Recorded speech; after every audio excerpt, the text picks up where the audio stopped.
同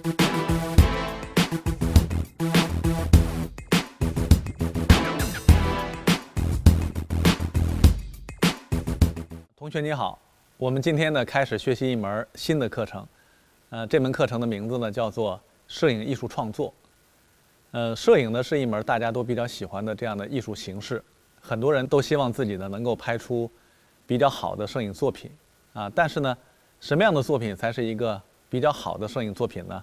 我们今天就先来谈一谈评价画面优劣的标准。评价画面优劣的标准的第一点呢，我们说一幅好的画面或者是一个好的摄影镜头，它应该能够表达一个普遍性的主题也就是说呢，能够让比较多的这样的观众能够在一个比较短的时间里边理解、认同和接受的这样的一个比较好的一个主题。尽管在摄影史上有些摄影作品它没有什么特别明确的主题立意它就是一些纯视觉之美、纯物质之美那么但是对于我们要搞传播的人来讲相当多的作品呢，我们还是比较强调它要有一个比较好的一个主题思想。说到主题呢，我们给大家来看一下这张画面。从画面的质量上，纯技术质量上，大家可以看到呢，它有点颗粒比较粗。那么但是呢，这张画面却是获得今年2016年何塞的新闻的年度大奖的这样一个作品。那么这个作品呢，拍的是一个难民在匈牙利和塞尔维亚的边境要把一个小孩要从这个边境的铁丝网下面要递过去。那么这张画面里边让大家看到了难民所面临的这种艰难的这样的环境而且看到了这个他们对平安的这样的生活的一种期望。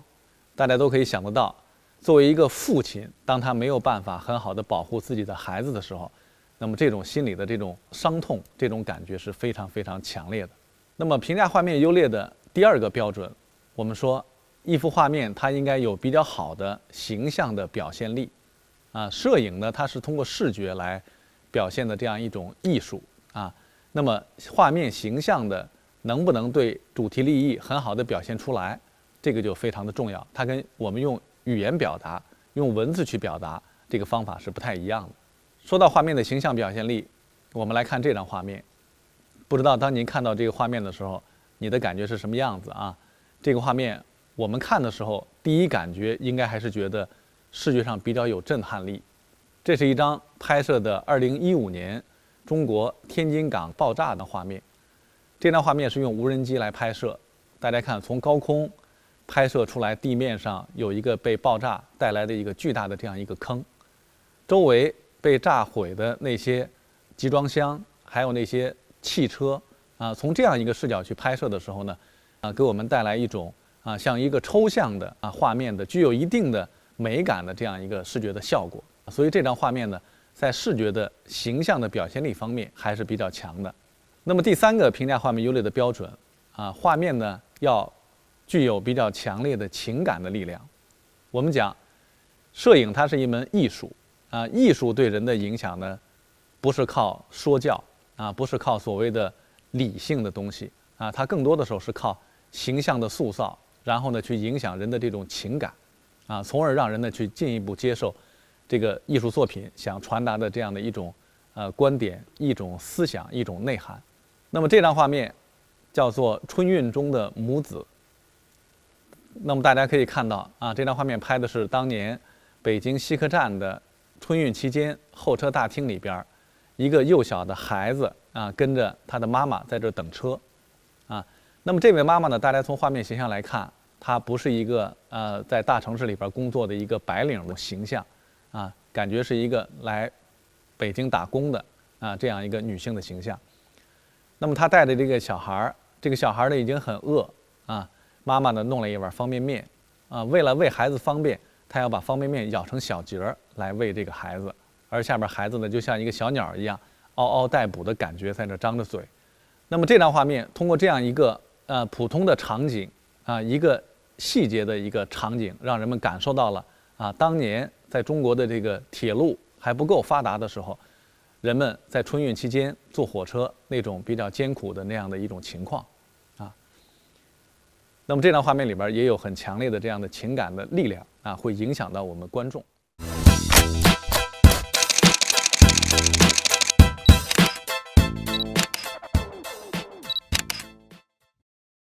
评价画面优劣的标准的第4个方面，我们说一幅好的画面，它应该画面形象是比较简洁的，啊，那么简洁是我们大家刚开始学习摄影的时候一个最基本的这样一个标准。画面越简洁，主体对象就会越突出，主体对象越突出呢，观众就越容易顺着我们的思路去看东西，去想问题，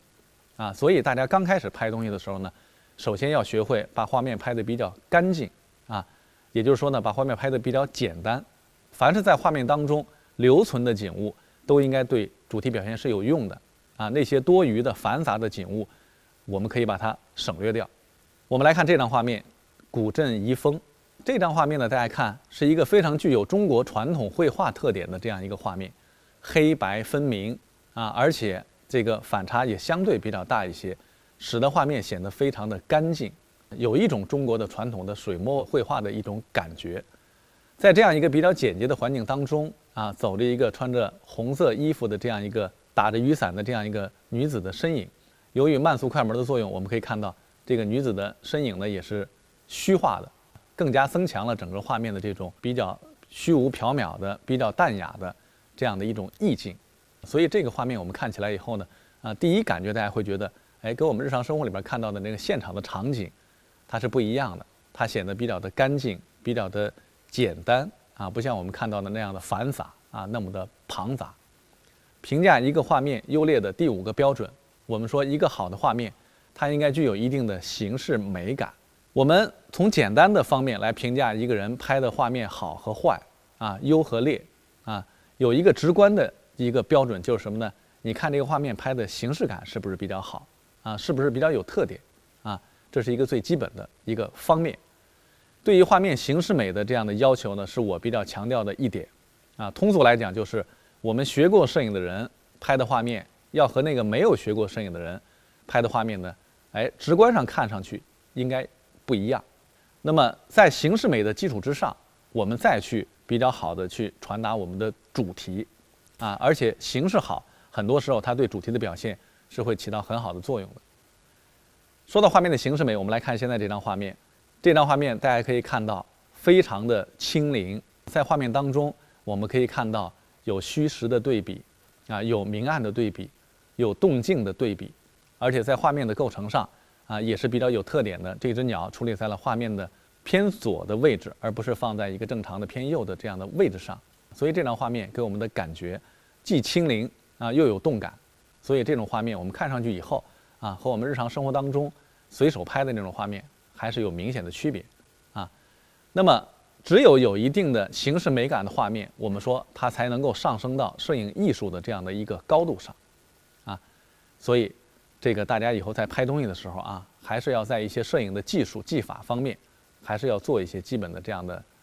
这个努力啊，要保证我们的画面要有一定的形式的美感。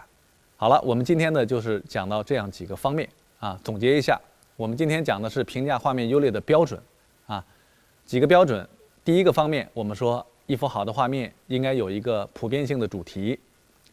第二个，一幅好的画面应该有比较好的形象的表现力。第三个方面，一幅好的画面它应该有比较强的情感的因素。第四一点，一幅好的画面应该比较简洁。第五一点啊，一幅好的画面它应该具有一定的形式美感。有了这样几个标准以后，我们在接下来的课程当中，我们再来看作品啊，我们再来进行理论的讲解、实践的技法的讲解的话，我们就会有一些共同对话的基础。好，今天的课程就到这里。